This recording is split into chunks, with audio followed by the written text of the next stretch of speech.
Hello and welcome to Pacific Pokemon Podcast. I'm Lindsay, and my favorite Pokemon right now is Chi-Yu.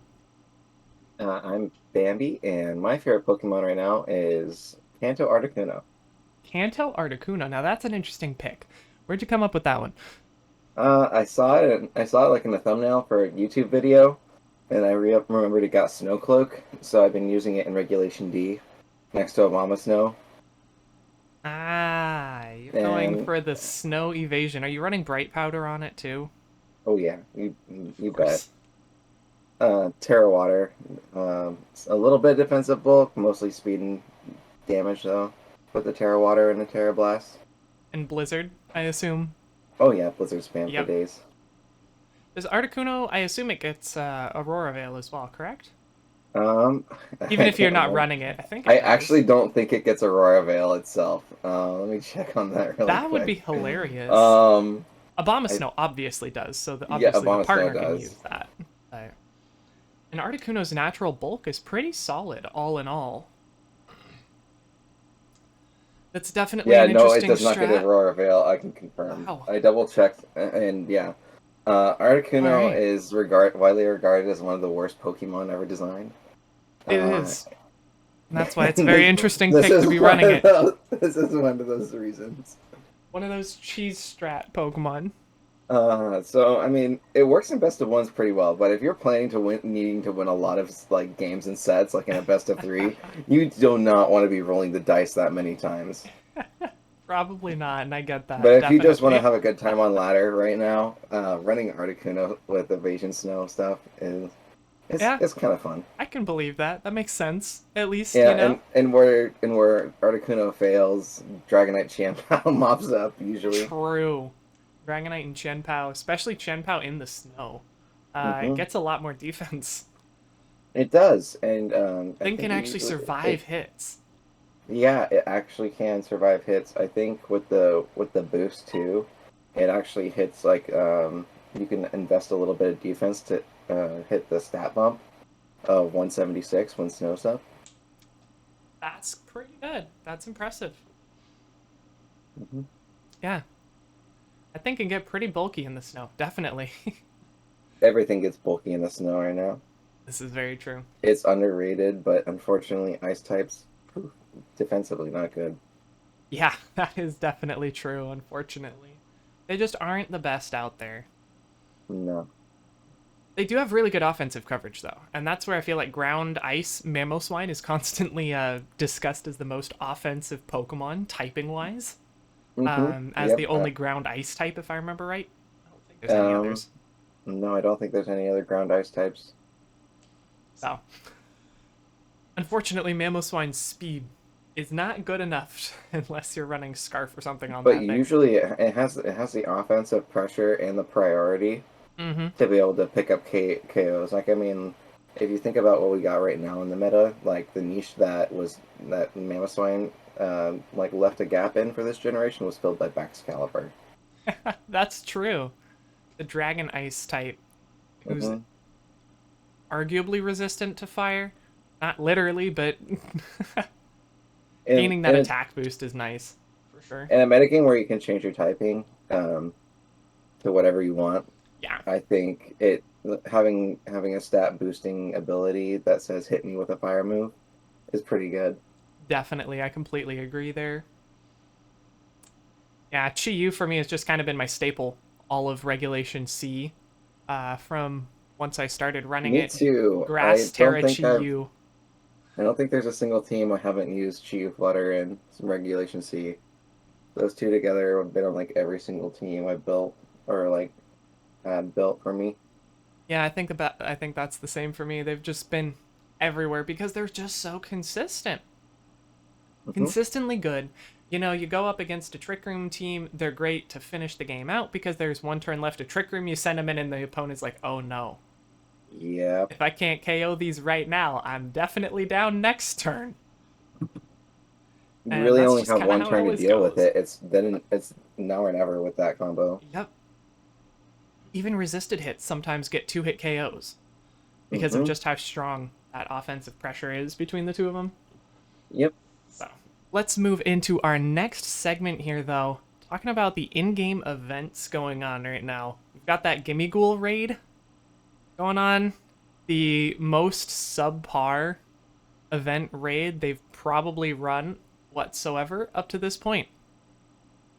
I haven't started looking for it, but like I don't plan on investing a ton of time into it, but that's also because I'm just not really passionate about this Pokemon.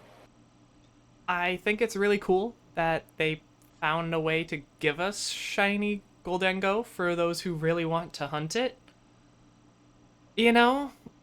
But having the shiny locked to the 1 in 4K, or 4,100, effectively, odds, and only in the 5-star dens, is pretty underwhelming.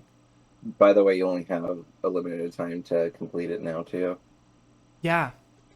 I wish that they had done it kind of like they did the the Dynamax shiny raids in Sword and Shield, where it was like 1 in 100 odds.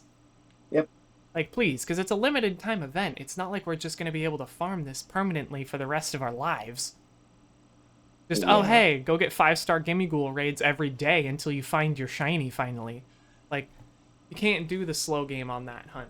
You kind of have to go extremely hard for the entire duration of the event until you find it, or absolutely nothing. Exactly. And the drops aren't even good. Mm-mm. So, a little bit underwhelming, in my opinion. But let's just be thankful that raids are back in general. This is true. This game. We went through a little bit of a dry spell. We were supposed to get Delphox, or maybe we weren't supposed to get Delphox, but who knows? We assumed there were going to be more starters coming, and they just kind of froze that for a little while. So, yeah. Glad to at least have events again, as you said, definitely. Because that means that they can bring back more good Pokemon, more interesting events. Hopefully they'll bring back Iron Leaves and Walking Wake again in a maybe semi-permanent form so that we can actually use them competitively. Who knows? Yep. That would be nice. Recent and local events that have been happening around. I haven't gone to any of the locals near me recently. I've been way too busy with work during the week.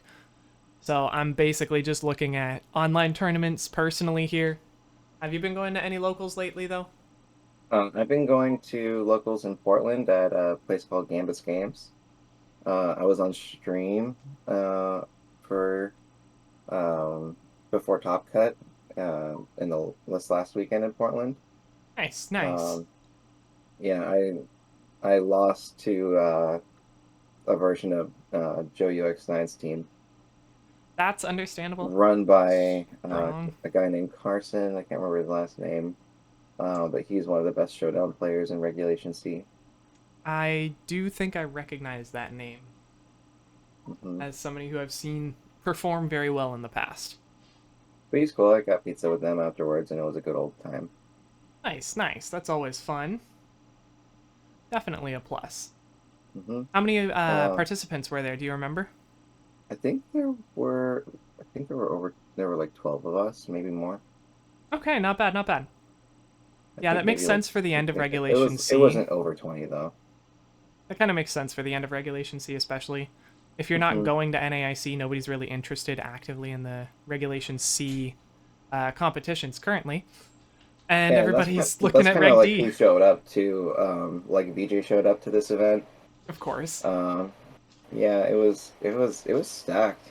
I was a little bit intimidated, I'm not gonna lie. That's understandable, honestly. Yeah, VJ is a really good player. He's still running the same team I've seen.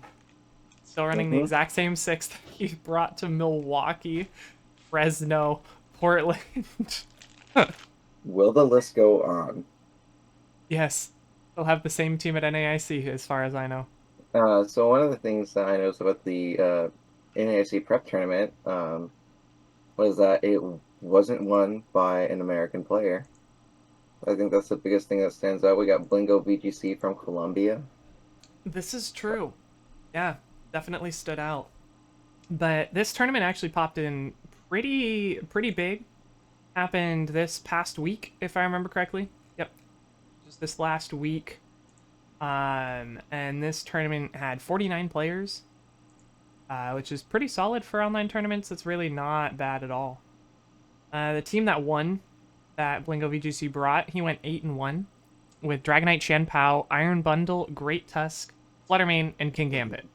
3 Paradox Pokemon, a Ruinous Pokemon, the most classic Gen 1 Pseudo Legend, and one of the strongest new evolutions they've come up with. Yeah, I mean, like... I feel like that team is just meta. It is. It runs Flutter and Bundle instead of like Chi-Yu for a buddy with Flutter, and it just dares you to set up Sun. Yeah, because if you do, then the Great Tusk and the Fluttermane are just gonna walk right over you. Mm-hmm. It's a solid team for very good hyper offense as well. Assault Vest, Fire Terror on the King Gambit, Specs and Fairy Fluttermane with this standard Specs Flutter moveset. Running Assurance and Low Kick on the King Gambit. Interesting. Assurance for the higher damage, that's understandable, and Low Kick for the mirror match. And I guess for things like Terra Normal Dragonite and for non-Terra'd Ting-Lu, Low Kick would probably be very good matchup. Safety Goggles on the Great Tusk. That's different. We don't usually see safety goggles on the Great Tusk. It's usually because Great Tusk can't OHKO most Among Us these days. This is very true. Are running enough defense investment to where they can take neutral headlong rush hits just fine. Definitely true. Terra and be able Steel to as well. strike back by putting it to sleep. And so basically this Great Tusk just says, Among Us, don't care. You're going to go right into that partner. Yeah. I think that does help a lot too, though. Being able to be free of that redirection probably gives the Great Tusk the ability to close out games a lot better. And this Great Tusk isn't running EQ, so it's not going to be. You're not going to have to worry about hitting your partner Pokemon at all. Got a Sash, Chien-Pao, Ghost Terra. That's a very standard Spinner, Sucker Punch, Sacred Sword, Protect. Yep. Typical there. Looking at a very typical build on the Dragonite, Choice Bandit as well. Yep. Stomping Tantrum. Interesting. An offensive bundle. With another answer to Indeed. Among Us with the Terra type and Grass. I was noticing the same thing right then too. Yep. Icy Wind, Hydro Pump, Freeze, Dry, Protect. Classic, most standard, basic set. Yeah, this team really is just kind of what the meta has defined as some of the most consistent Pokemon. All in all. These are going to be a lot of Pokemon that can carry over into Regulation D too. Oh, like, absolutely. These are just strong Pokemon that have the skills to pay the bills. Yeah. A lot of these Pokemon are the exact same contenders that I very much expect to stick around in Regulation D. Obviously with lower numbers individually because there's more good Pokemon to utilize. You know, they're bringing in specifically a lot of high base stat total Pokemon right away with the Regulation D by bringing in a lot of the pseudo-legendaries and whatnot. So, we'll see where that ends up going. Interesting to see a Mousehold coming in 4th place. Not bad, not bad. No Ape, though, so that's just a... Is that a supporting Mousehold? Yep, support Mousehold. Friend Guard, Safety Goggles, Ghost Terra, Super Fang, Thunderwave, Follow Me and Protect.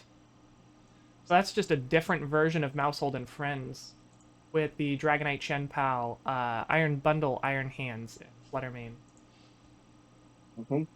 I'm definitely seeing the bundle come back up in stocks again as speed control becomes a lot more relevant, is what it feels like lately. Yeah, and that's just going to be a niche that it can always fill. True. I definitely think bundle actually is going to continue on the rise because of that, because at that point the only thing, even in Regulation D, that really checks it is the Regieleki. In terms of speed control. Even with formats with the exclusive legendaries and mythicals, bundle's going to succeed just because it's got that 136. Yeah, and the booster energy. Speed. Yep. The ability to just send it in and get an instant 309 speed stat exactly. is insane. Yep. And anybody who remembers the Paldea prologue remembers what it's gonna do when Miraidon comes out Oh man, yep. officially. It's just gonna be Specs bundle with Yep. booster speed effect. Yep. I mean, realistically, we can already do that with Pincurchin. It's just Pincurchin is not the right call for that. 9 times out of 10. I'm not gonna. I would say I would advise it, but oh my gosh, I think it was Fresno.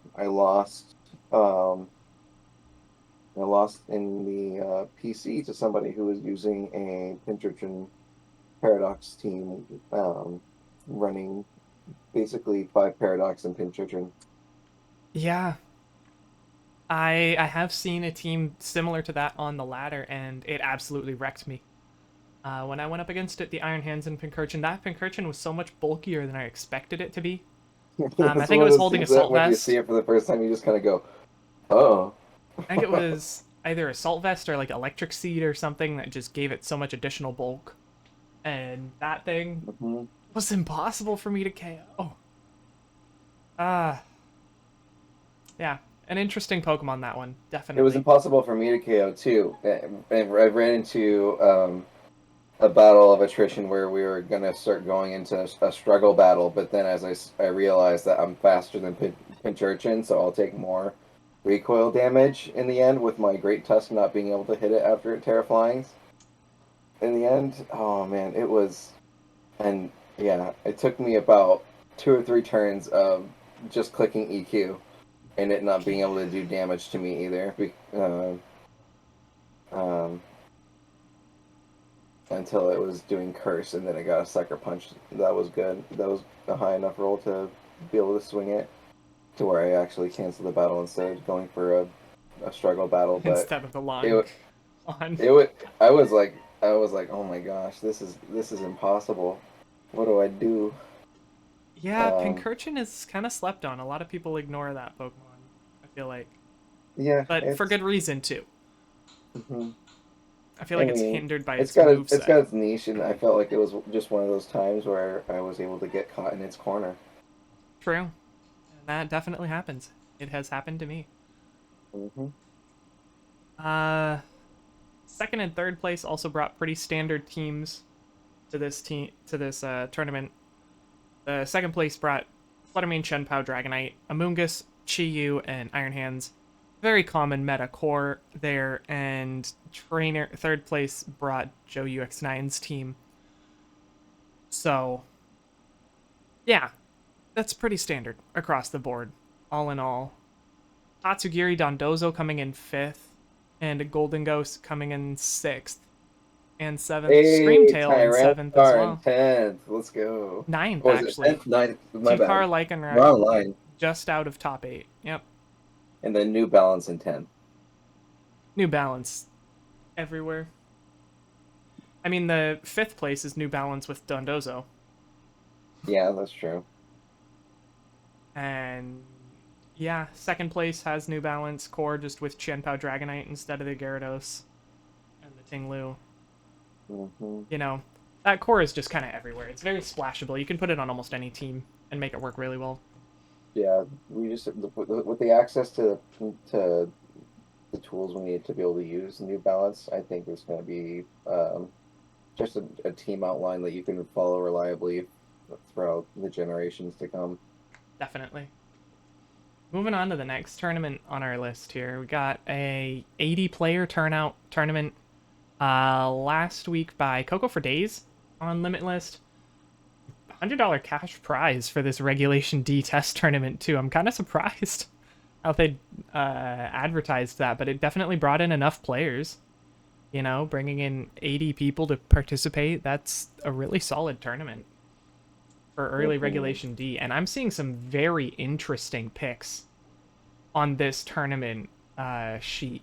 I mean, I see Hisuian Arcanine in first place, for one thing, which I did not expect to see Hisuian Arcanine. I also see a Dark Urshifu in second place, with Paldean Tauros in third. What are these teams, everybody? Hisuian Arcanine also in sixth. Is this thing just what everybody's been sleeping on? I think it's just what everybody's been sleeping on. The biggest reason why I think we see Hisuian Arcanine in the number one spot is because we see a Terra Normal Choice Band user that can do a lot of damage still. That can always win the speed tie when it comes to extreme speed mirror. So, like, when you plan to see extreme speed user with next to Chien-Pao, and you want to win specifically that mirror, I think that's why they want the Hisuian Arcanine here. And you know what's funny is both of these Hisuian Arcanines in the top 6 are running the exact same build, and this is not what I would have expected whatsoever. This is an AV Terra Grass. Oh, I didn't look Hisuian at it yet. Arcanine with Flare Blitz, Rock Slide, Bulldoze, and Extreme Speed. So this is a lot more like a standard Arcanine, except where it's just with stab, Rock Slide. That is an interesting combination. It's an Arcanine that has an answer to the genies. This is true. And an answer to the genies is really good. The fact that it's able to resist Bleakwind Storm by default, it's able to resist both Thunderous's and Landorus's storms. Yeah, and if you're worried about Landorus, you got Chien-Pao right there. And you can Terra next to it as well and still get really good damage out. Yeah, and if you Terra into a defensive Terra into that, like, one of the two of them is going to be able to start doing neutral damage to you, if not both. And that's still a lot of coming in. Yeah, this is a good looking team, honestly. Thundurus for the speed control, Wild Bolt, Storm, Thunderwave, Eerie Impulse pairs really well with the Goldengo. Definitely. Yep. Although it doesn't really pair with anything else here on the team. So I guess it really only works for the Thundurus and Goldengo lead combo. That would be a strong combo regardless, though. Then you've got the Chien-Pao and the Rapid Strike Urshifu, which everybody's been talking about like crazy. Classic Amoonguss. And the Hisuian Arcanine. Yeah. Definitely some interesting teams coming into this Regulation D. I'm seeing quite a bit of Hisuian Goodra as well. Creselias, Heatrans. A lot of these Pokemon are the threats that most people have already kind of been discussing and already considered a lot for Regulation D, looking at what was coming back. I mean, you've got Glastrier down here in 11th. Rillaboom. Shout out to Ray for running my boy. The Ursaluna, yep, coming in 6th on the same team with that Hisuian Arcanine as well. Yeah, I think that's really interesting. The Hoodra. The Hoodra, the Harkanine, and the Ursaluna. That's multiple PLA Pokemon right there. Sap Sipper on that Goodra too. Interesting. Not running the Shell Armor the Shell Armor Urshifu counter, instead going the Sap Sipper variant. That's different. Has its benefits, definitely. Sometimes you can just answer Urshifu with your own Urshifu. True. That is also true. Because, yeah, Urshifu can't do a whole lot to itself, coincidentally, unless you have the other version of Urshifu. I'm not seeing too much Horse in here. I mean, there's a Glastrier, and then there's a Spectrier that came in 16th with the Rillaboom Spectrier combination. Yeah, there's a couple Glastrier. But that's all I'm seeing in the top here. Chien-Pao, I'm seeing a lot. That's very understandable considering Urshifu's back. One team I kind of want to try out is this Chi Fluttermane bundle with Indeedee, Lando, and Talonflame. That looks kind of like a really good way to adopt like Sun and Tailwind into Regulation D. I kind of agree. Only bringing in one new Pokemon, but bringing in a lot of priority control with the Indeedee and Psychic Terrain. The hard part there is making sure that you keep your Psychic Terrain up. No skill swap on that Indeedee either. Okay. Nope. Yeah, going up against Rillabooms would be my biggest fear there with that Indeedee at that point, personally. Yeah. Understandably so. But yeah. Regulation D tournaments are definitely popping up a lot more than Regulation C tournaments in the online tournament standings right now. And it only makes sense. Anybody who's not going to NAIC is just wanting to prepare for Worlds and everything that comes next at this rate. So we've got one more Regulation D tournament to go over here as well. The VGC Trainer School, who also ran the NAIC Prep Tourney, ran a Regulation D tournament a few days earlier in the week, that came up at 87 players, the biggest tournament in the last week and a half on Limitless, which is pretty solid. I mean, 87 people for an online tournament in the middle of the week that's a really good turnout, all in all. This Regulation D tournament, yeah, 10 rounds by the looks of it. Yep. 7 of Swiss, and then maybe top cut single elimination. Showed up in top 8. Yeah, Indeedee Armarouge with Hatterene. Mm-hmm. Oh, that's so interesting. The Indeedee Armarouge with the Sneasler. I assume that's a Psychic Seed Sneasler. Yep. Psychic Seed, Unburden, Terra Flying, Acrobatics, Dire Claw, Close Combat, Fake Out. That's interesting. Everybody was talking about running the Rillaboom with the Sneasler. But Indeedee does exactly the same thing. And provides you the security of not getting hit by priority moves like Aqua Jet from Rillaboom. Or not from Rillaboom, from Urshifu. And also preventing the extreme speed from Dragonite. That's solid. And when you don't have terrain, Fake Out. Yeah. Plus, Sneasler offers it the fastest Fake Out in the meta. Yep. That Unburden boosted Fake Out is absolutely the fastest in the whole game. Nothing's gonna outspeed that. It's gonna be, yeah, I don't think there is really. Yeah, I don't think there's anything with a higher base speed stat than Sneasler that gets access to Fake Out and an ability that doubles its speed. It's double. When you use your item up, you basically get a free Tailwind boost, and then you can also have Tailwind along with that and whatnot. It's a good ability. Yeah. It's a really good ability. If there is something that's faster than it with Fake Out, then it's probably not as reliable. Yeah, exactly. It requires some other cheese or something to pull it off. Paldean Tauros coming in at 8th place in this tournament. I'm impressed to see more Paldean Tauros showing up, but I'm not too surprised. It basically is the Urshifu without Urshifu, right? Yeah, I mean, it's Urshifu / Arcanine. With stab close combat. Yeah. Still. And it's got that Aqua Jet priority. Yeah. It's basically Urshifu, but with the ability to intimidate the Urshifu. It's scary Urshifu. Urshifu with Intimidate. Interesting picks there. Dragonite Chien-Pao coming up a lot here. D-Knight Chien-Pao came in 3rd, 4th, 5th, and 6th, as well as 9th, and more from there. The only Regieleki that I see remotely in this tournament for the first while is down at 17th, unfortunately. Bruxish. Why Bruxish? Hold up, let me cook. Hold up, let me cook is this player's name. Came in 18th in the VGC Trainer School Regulation D tournament with an Enamorous Therian, Oranguru, Bruxish, Mousehold, Grimmsnarl, and Urshifu. It's a Trick Room setter.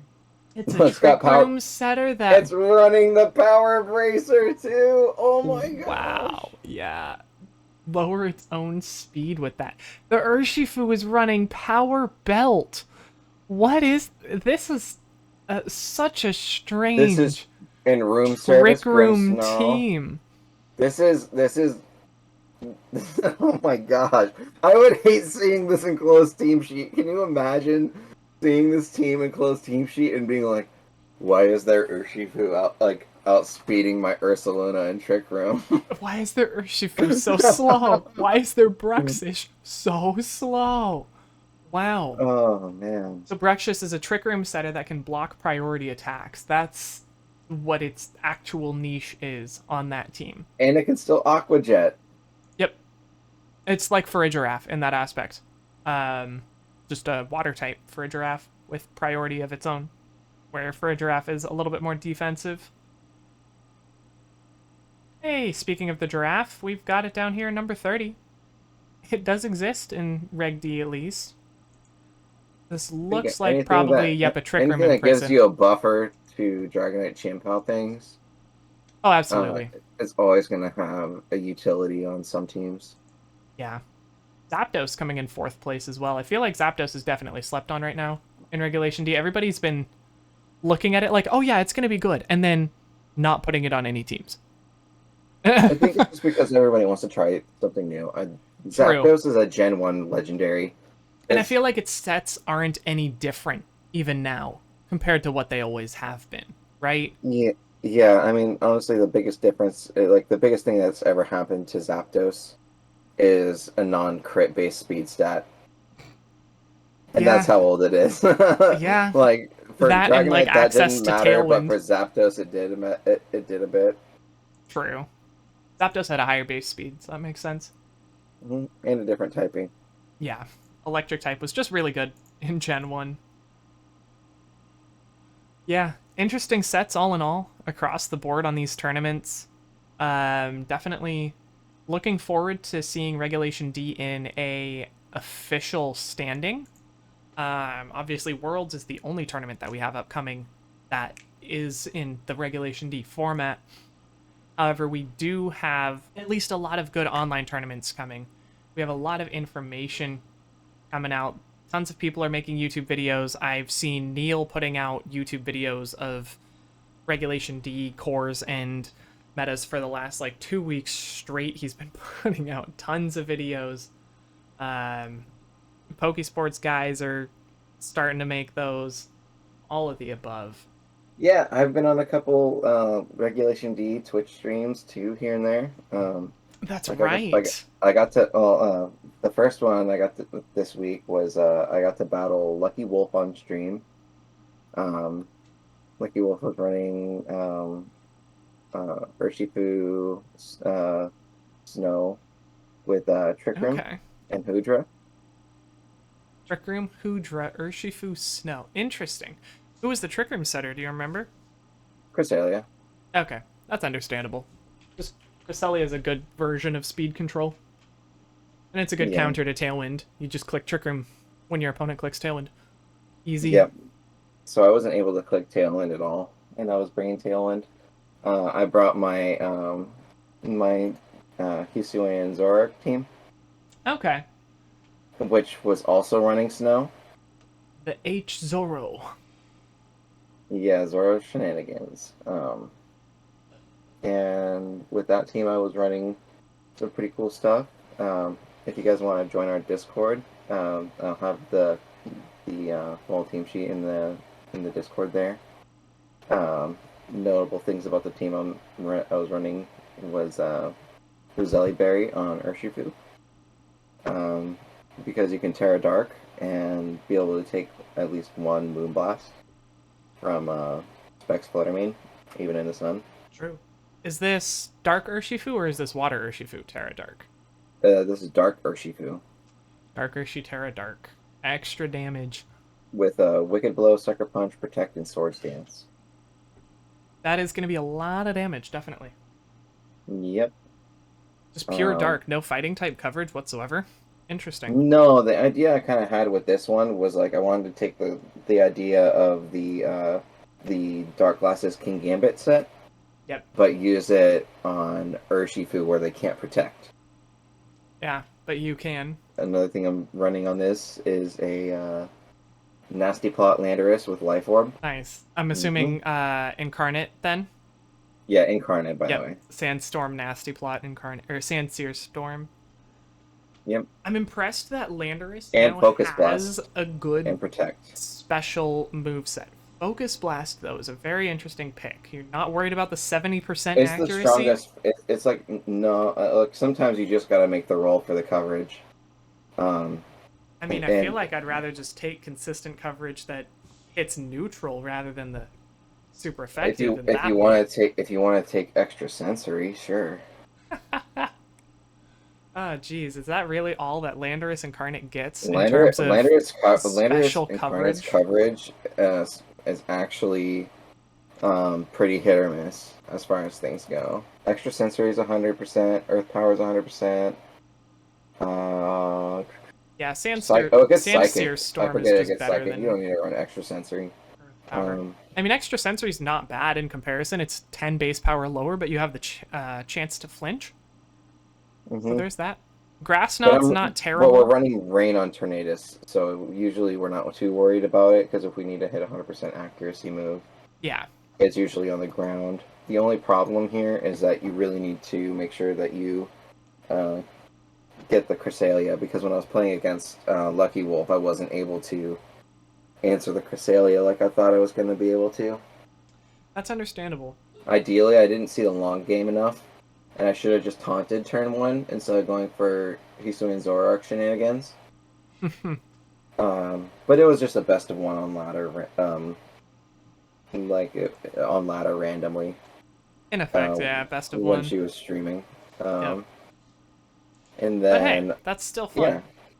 And then another one was a viewer battle with Pokesports Kevin. Yep. What did you bring then? I brought... Let me see, did I bring the same team? Yeah, I brought the same team. Snow Zoroark's shenanigans. Yeah. Zoroark's a lot of fun. Honestly, I really enjoyed playing with it in the bits of Regulation D matches that I have so far. I was using a Hisuian Zoroark Regieleki team for just that really fast, hyper-offensive explode core. Physical Regieleki with the Hisuian Zoroark. It did a lot, honestly. Oh, there were a lot of places. He was using the Hisuian Gudra team. Ah, okay, too. Okay. Nice. Yeah, so this was the day. So this was the day I realized like I didn't have good enough answers to Hisuian Gudra. On my team. Shell Armor Hisuian Gudra is definitely really strong. Yeah, he was running Gudra, Urshifu, Cresselia, Landorus, T, Fluttermane, Amogus. Yeah. I believe that was you who was running the Hisuian Gudra that I battled against. Correct? That was our battle, Reg D? Yeah, our battle. I decided to join in the bandwagon. Utterly walled my Urshifu, very well done. But I didn't have too much difficulty playing around it in the follow-up games. Because I remember I just needed to actually like focus on that when it was on the field. And if it wasn't on the field, it wasn't a problem. Yeah, in our games, it kind of just came down to how well I was able to set up my my Landorus and Tornadus combo. Yeah. Definitely. And I forgot, in these two games, I mean, so the one that is now like the most up-to-date version has Focus Blast, but before I was running Terra Blast Flying. That's right, which is understandable. Terra Flying Special is it's really like the strong. worst. It's the worst coverage option it has, though, because you lose the sheer force bonus, and so you start taking chip damage from Life Orb then. Wait, why do you lose sheer force bonus? Because Terra Blast has no secondary effect to it. Yeah, that makes sense. Yep, no secondary effect, whereas, yeah, Psychic or Extrasensory, you have the secondary effect to kill, at least to get that sheer force bonus. So yeah, I guess you would just always run Psychic there, because you're not worried about trying to flinch anyway. You're not even going to get the special defense drops, you're just taking the extra damage boost out of that. Yeah, and plus Pokemon. dropping Terra Flying for Terra Ground, Nasty Plot, Sandsear Storm. It sounded like a really nasty option to go for, so... Understandable. Yeah. I kind of want to talk about Heatran as well right now. I feel like a lot of people have been, but I feel like that Heatran, it's... it's one of those Pokemon coming back. It's the capitalization shock. Yep. It's just good. And I feel like Terra Grass with Flash Fire, an ability that gives you an immunity, has been shown to be phenomenal. When you can change your type, is literally like it's invaluable tech to be able to have on your team. Yeah. If we were able to just shut down people's coverage options from their stab moves, it's just it's so hard to deal with. Um, It is. I really think that Pokemon's going to be showing up a lot in these growing metas. I think a core of Heatran and Rillaboom is actually going to be very common. Heatran, yeah, Rillaboom, Urshifu, and Chien-Pao. yes. In teams where people wish Chi-Yu was bulkier, Heatran will succeed. Exactly. Exactly that. I think Chi-Yu is going to drop, unfortunately, a lot. It's still going to be good, Yeah, I think but I don't think it's going to be as good. I think Urshifu is too big of a threat to it. yeah, we're getting a lot of Um, speed 100 tier things or Pokemon that have ways of dealing with that. So like, and it yeah, can't take advantage of Tail Room. Oh, no, Tail Room. It can take advantage of Tail Room, but like only Tailwind really. Um, yeah, Whereas with Tail Room, you want to kind of be playing that middle ground and really be just knowledgeable of your speed matchups. yeah, Um, exactly. and you really need to be like focusing hardcore on speed control and Hmm. regulation D. Um, Yeah, Regulation D I is think, definitely turn one speed control. Again, we're back to the speed control meta, and that always happens, but we're definitely getting back there. yeah, it's about who goes first on turn two. Yep, definitely. Definitely an interesting variation of the meta kind of thing. You know, I feel like obviously Tailwind and Trick Room are going to have much higher importance starting off Regulation D. Um, what other strats have you really been seeing pop up in the last week? Obviously, Cresselia Ursaluna has been, a discussion since day one of Regulation D. All of the Regulation C strats are still solid.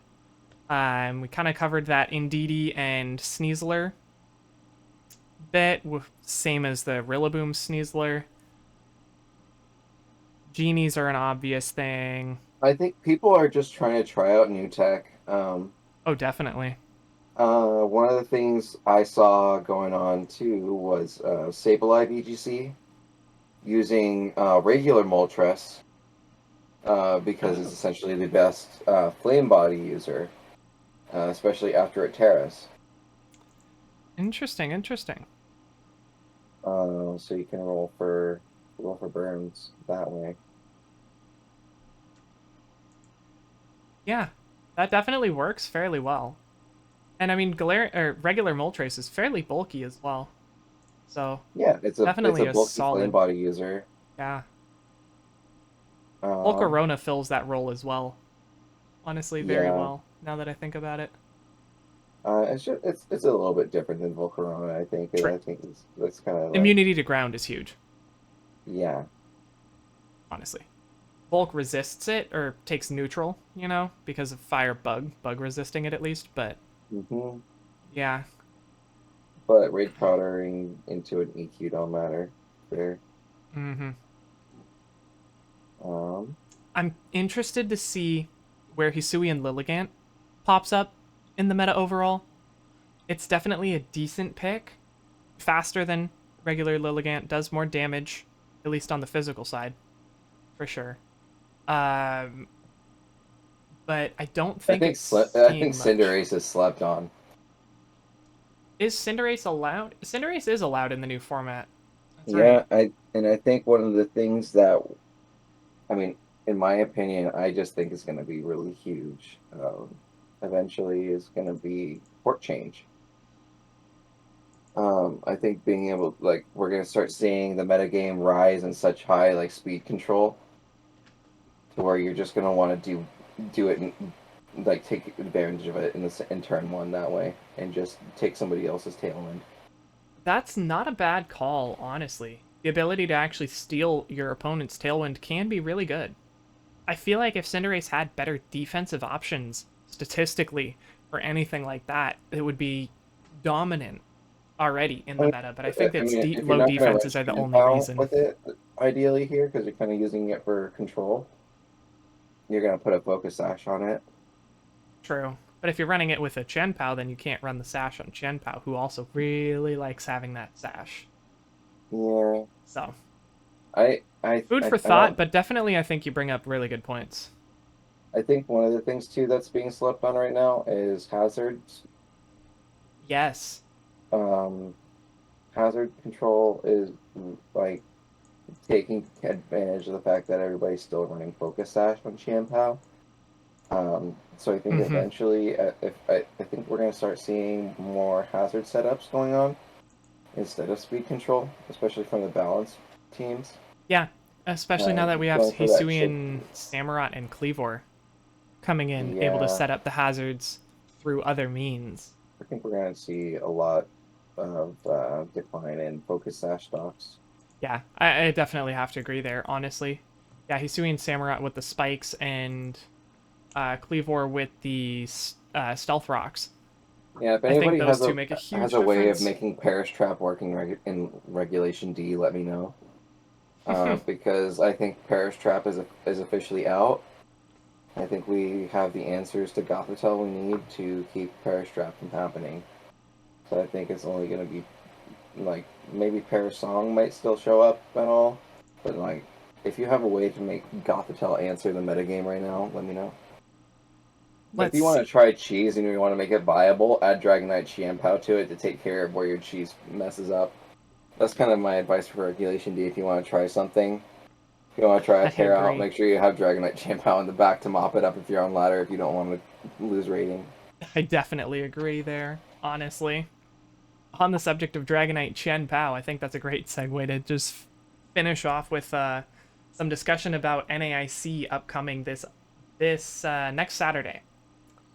The tournaments start early in the morning.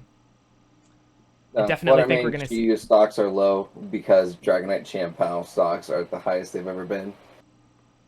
Absolutely, I agree. Flutter Chi-Yu's dropping a bit, although I think people are going to just build answers to the Dragonite Chien-Pao into their Flutter Chi-Yu. I think Ghost Terra Chi-Yu is going to pop up a lot more, actually, because of that, to avoid the fake outs and the extreme speed specifically. Yep. Because Fluttermane obviously pairs up very well against Dragonite Chien-Pao.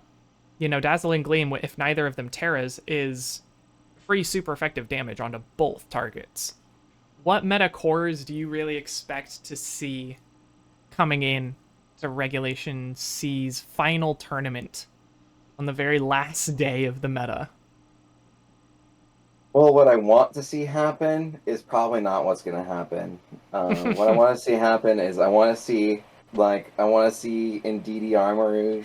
I want to see Anger Point Tauros.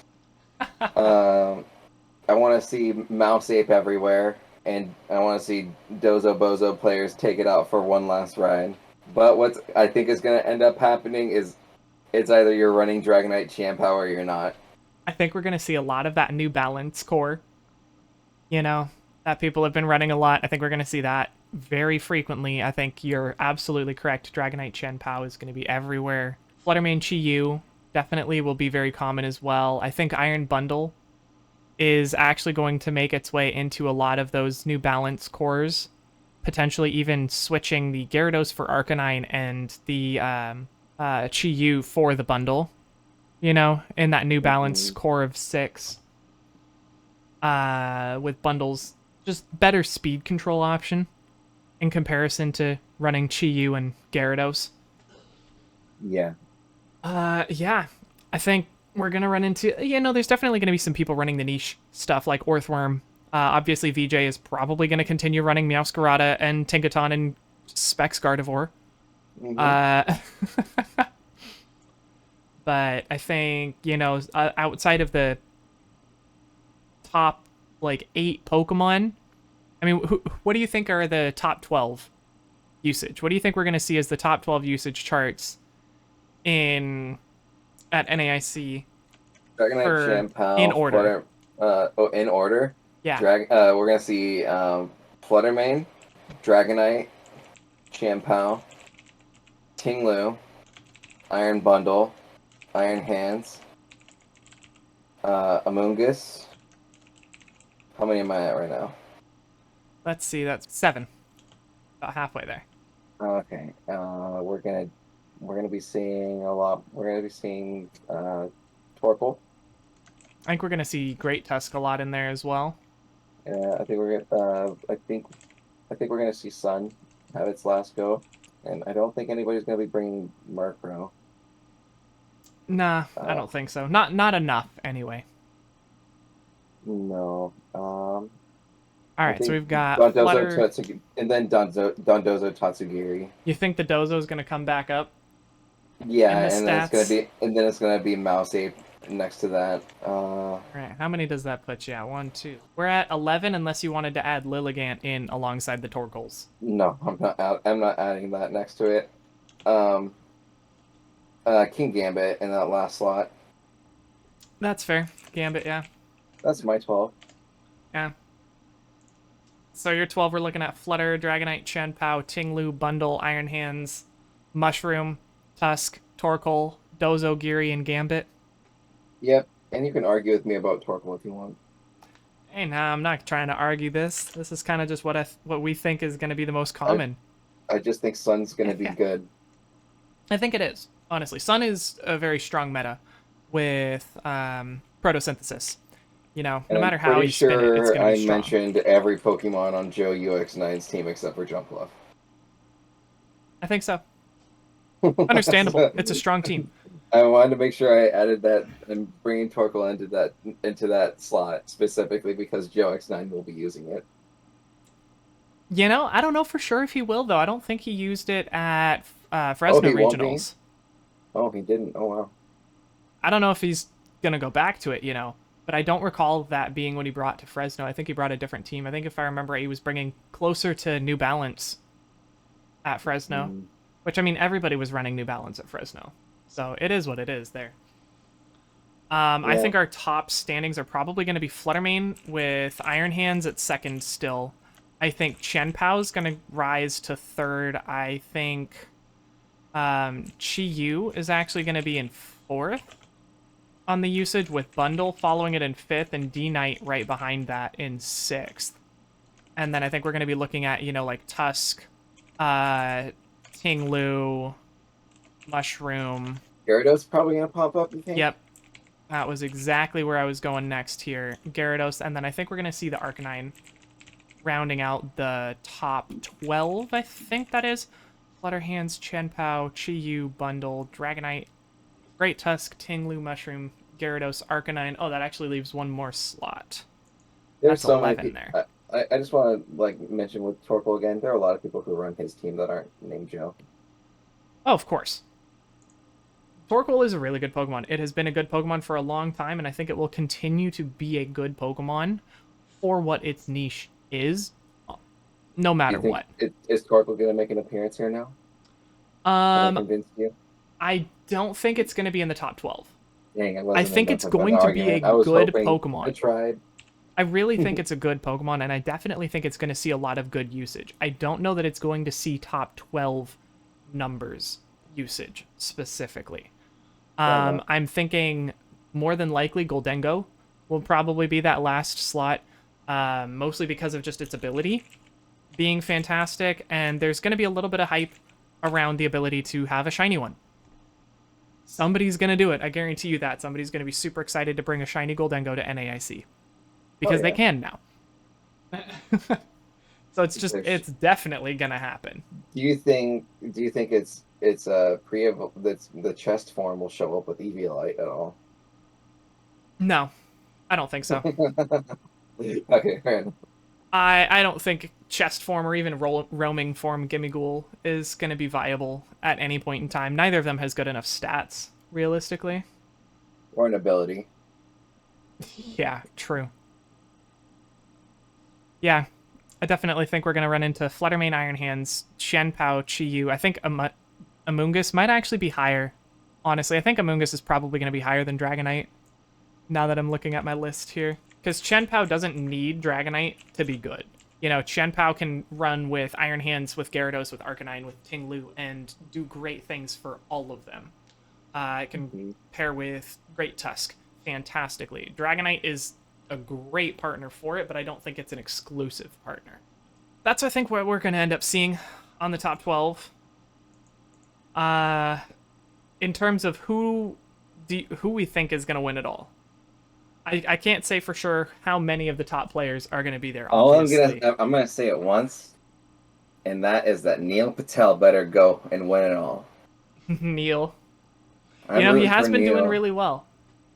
Oh, he's been performing better and better. It feels like he's making gains every single time, and I think he's gonna at least top 8 at this one. And when it comes to NAIC, I think it's possible for anybody who you think can make it into the last bit of day 2. I think has a shot of winning it all at that point.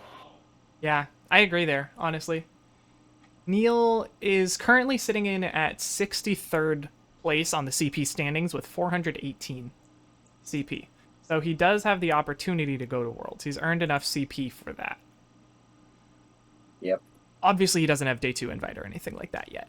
But do you want to talk about who does have day 2 invite, though? Oh, absolutely. We're going into the top CP standings here. I'm looking at the chart right now. Paul Chua's still winning the whole thing right now. Paul Chua, Gavin Michaels, and James Evans. But if there's somebody who I think has a really good shot of winning Worlds that I want to give a shout out to, it's Colin Heyer. Man, we both had personal experience with Battle Room in the official scene. He is a fantastic player. Absolutely. He won't just make the right reads on what you're gonna do. He's gonna make the right reads on who you are as a person and play into it. I feel like he can. He just seems like such a people person to me that he can use that as an advantage and go far with it. He plays a really easy, relaxed game and just makes in my opinion just makes the right decisions. He doesn't make a wrong move. Not once. You can't bet on him making a mistake. No, I completely agree. I think, honestly, the best way to play against someone like him is to play extremely aggressively.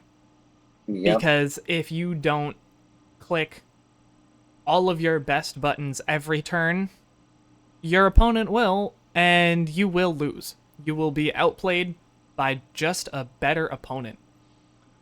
But all of these top players are that good, too. And then we got Chupa Cross. 7th place, just over 1,000 CP, 1,001. Yep. Right behind Joe, UX9, Joseph Ugarte. Joe, our boy, our reigning champ in Oregon. Portland Regional Champion of the Year, yeah. Yep, he's got the belt now. He does. Boy. Honorary Portland. Honorary Oregonian. He is a native son of our land. 1,018 CP for him. These people are obviously just competing for that day 2 invite, trying to skip out on having to put up with all of that Swiss round competition. Which, by the way, is probably one of the biggest advantages you can have in general. Arguably, yes, but also I think it doesn't necessarily provide you as much of an advantage. Considering that a lot of these players have already done tons of 2-day events where they're playing Swiss all of day 1 and then still performing extremely well in day 2. I think just being able to have an extra day of sleep, I agree, is enough of a competitive edge to have on anybody when it comes to any competition. Having been able to have out-rested your opponent will give you an edge always. I agree there. But I think in Regulation D, and with Worlds being the first official tournament of Regulation D with an open team sheets best of 3 official in-person format like that, I think that's where actually playing day 1 might, this time specifically, give those players an advantage because they're more familiar with what people are bringing. Just because they've been in those Swiss rounds and they've potentially played against some of the same people they're going up against in day 2. That gives them just that tiny edge of having a bit more familiarity to what they're going to encounter. Just because it's such a volatile new meta, but even then. Yep, and then we got Gabriel Gotti. Oh, yeah. No surprise there. He's been around for a long time. Top cutter a lot. Alberto Lara, do you know much about them? Alberto Lara's been around for quite a while as well, actually. He's, I forget what year it was that he competed. I believe it was 2018, where he was a big competitor as well. He's definitely traveled to quite a few events, and 8 points under James Evans right now. He's definitely competing for that top spot. One of those top 3 going into the Worlds. If any of these players are at NAIC, NAIC is 500 CP to whoever wins. Gavin Michaels. Because I actually got a chance to talk with Gavin Michaels in Fresno. He's a good dude. Yeah, he's a really nice guy. Yeah. Yeah, definitely. Like, if you see him, definitely the type of guy who is totally great with fans approaching him. I could definitely see that. Yeah. Yeah, as I'm looking at the standings right now, everybody in 25th place and up, if they attend and win NAIC, is in contention for first place. Yep. Oh man, and a huge shout out to Marco Fierro. That guy is going hard. I think that he has the potential to make top 8. I don't know how things are going in Italy as far as like CP he can earn at this point, or where we're at there. I think NAIC is the only remaining official event in all of the Western Hemisphere of non local challenge level events left until Worlds. Well, he's got his so this is probably what it's going to look like then. Possibly. And I mean, obviously I could be wrong there. I don't pay anywhere near as much attention to the European circuits, but I don't believe there's much of events left, because I know people have been talking about how there's very little coming up into Worlds. Yeah, NAIC being people pretty much the very last. Yeah, Zach Thornburg, Wolf Blick, Justin Tang, Luca Paz. Yeah, a lot of very common names here. Ragav Malavia, he's been performing very well this year. Sohaib Mufti also, Luca Treja. A lot of these players have been performing very well in the U.S. circuits. I'm interested to see how well Wolfie performs at NAIC. It's a pretty safe assumption, I think, that he's going. Yeah, I'm definitely curious to see how he performs and what he brings. I assume he's going to bring probably his safest and best meta picks, but you never know with him. Yeah, if Marco Vieira shows up in the United States, that would blow my mind. You know, it could happen. He very well could. Oh, man. He's right behind Nails as well, who, I mean, obviously is a very consistent content creator. He's been around for a very long time. Yep, and then Aurelian Sol, one of the best European players. Yep. So, yeah, we're looking at, obviously, the top standings right now are very expected. You know, we're looking at a lot of the people who we would expect to see at the top of the CP charts right now. Out of these people, who is your guess to attending and winning NAIC? Attending and winning NAIC? I think it's a pretty safe assumption that most of these players are going to be there, especially any of the US players. From this list specifically, Justin Tang's going to go for it. How did I know you were going to say Justin Tang?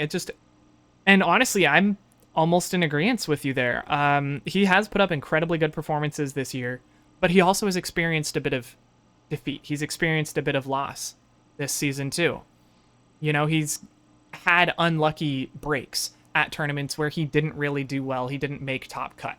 So there have been times where he's had to experience that. And I think experiencing all of that in the same season is just going to make him so much better in the next event.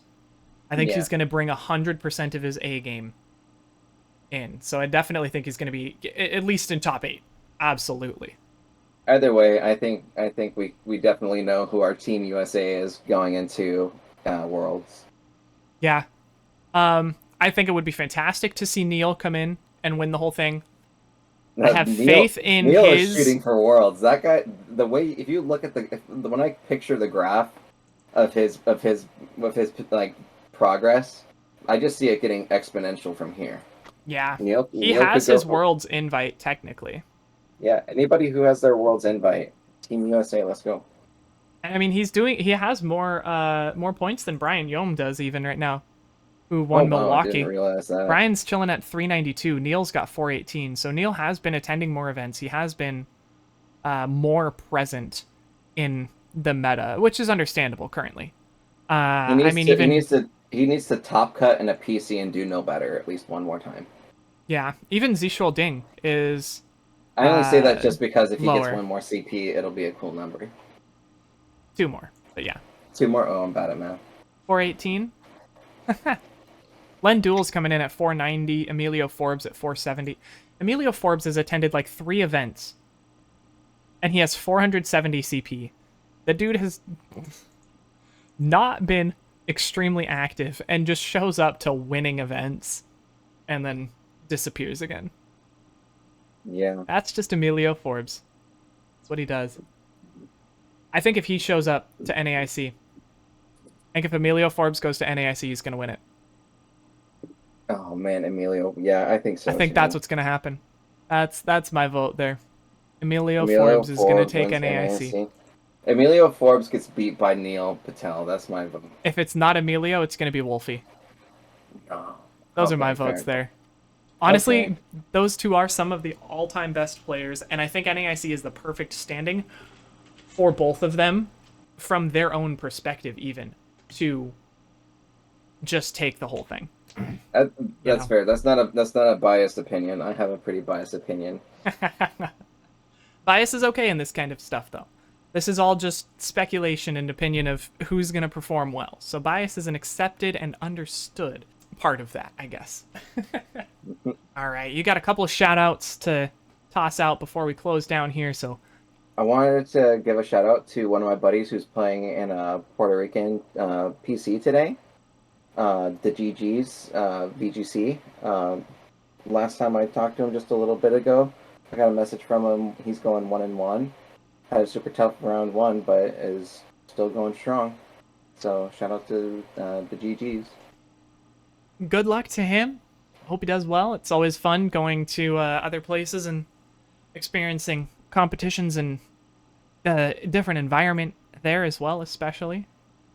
I want to toss out a shout out myself here to Latte, VJ Sood, who's my underdog pick for NAIC. I would absolutely love my bias to work for him.